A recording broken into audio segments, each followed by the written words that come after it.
پارٹیاں ہیں یا مذہبی پارٹیاں ہیں. مکمل پاکستان پارٹی ایک غیر روایتی سیاسی جماعت ہم نے بنائی ہے. مکمل پاکستان پارٹی کا مقصد کیا ہے بنانے کا؟ ہم سب کو پتا ہے اس وقت جتنی سیاسی جماعتیں ہیں وہ کہیں نہ کہیں آ کے صرف اپنی بات کرتی ہیں، اور جب کبھی ووٹ کی بات بھی ہوتی ہے تو وہ صرف اپنی پارٹی کے حوالے سے بات کی جاتی ہے. اور پاکستان اس وقت مکمل پاکستان پارٹی ہمارا جو مقصد ہے وہ یہ ہے کہ ہم پاکستان کو جوڑنا چاہتے ہیں.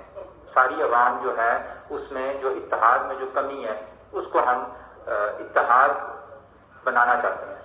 مکمل پاکستان پارٹی عوام کو جوڑنا چاہتی ہے، اور ہمارا سب سے بڑا جو مقصد ہے وہ ہم تو صرف اتحاد کی بات کریں.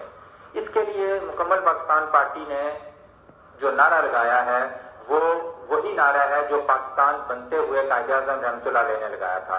وہ نعرہ ہے ایمان، اتحاد، تنظیم اور عدل میں مستقبل ہمارا.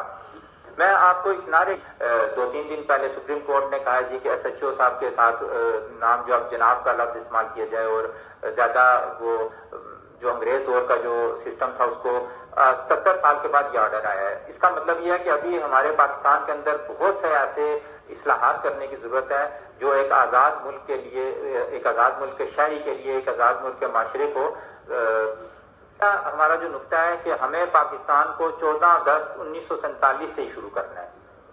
کیونکہ یہ جو 77-78 سال گزرے ہیں اس میں قانون سازی بھی اس طرح کی نہیں ہوئی، اصلاحات نہیں ہوئی. ہم لوگ، بہت سارے لوگوں کا ابھی بھی ذہن وہ انگریز دور کا یا قیام پاکستان سے پہلے کے دور کا ابھی بھی وہی بنا ہوا ہے، جس کی سب سے بڑی مثال ہے انگلش. انگریزی زبان اچھی زبان ہے، انٹرنیشنل لینگویج، ہم کسی زبان کو برا بھی نہیں کہہ سکتے، لیکن ہمارے لیے سب سے بیسٹ جو لینگویج ہے وہ اردو ہے. اردو زبان جو ہے وہ آپ کی میتھمیٹکس کے سارے قواعد پورے کر سکتی ہے، آپ کی سائنس کے پوری. صرف کیا ہے یہاں بتایا جاتا ہے کہ جو اردو زبان جو ہے نا یہ انگریزی کے مقابلے میں علم جو ہے نا اس میں وہ اتنا نہیں ہے، جبکہ اب اے آئی آ چکا ہے. اب تو اور زیادہ آسانی ہوگی. آرٹیفیشیل انٹیلیجنس کی وجہ سے آپ دنیا میں چھوٹی سے چھوٹی یا کسی بھی اور زبان میں آپ آرام سے آپ ٹرانسلیشن بھی کر سکتے ہیں. ہمیں 14 اگست 1947 سے ہی پاکستان کو شروع کرنا پڑے گا. اب یہ درمیان کے جو 77 یا 78